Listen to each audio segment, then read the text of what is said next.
আল্লাহ বলেন, আমি ৬টি জিনিসকে লুকিয়ে রেখেছি ৬টি স্থানে, আর মানুষ তা খোঁজে ভিন্ন ভিন্ন স্থানে। এক, আমি দ্বীন ইসলামকে রেখেছি ক্ষুধা ও দারিদ্রতার মধ্য দিয়ে, কিন্তু মানুষ তা খোঁজে উদরপূর্তি ও স্বচ্ছতার মাঝে।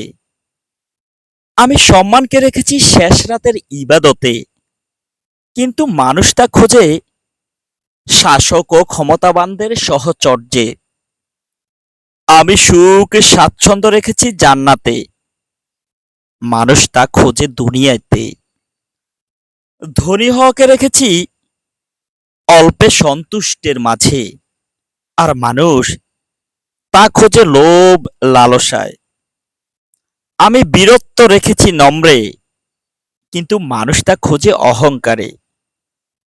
আমি দোয়া কবুল হওয়াকে নিহিত রেখেছিলাম হালাল উপার্জনে, কিন্তু মানুষ তা খোঁজে হারাম উপার্জনে। আসুন আল্লাহর নির্দেশিত পথে চলি, দুনিয়ায় ও আখেরাতে শান্তি নিশ্চিত করি। আল্লাহ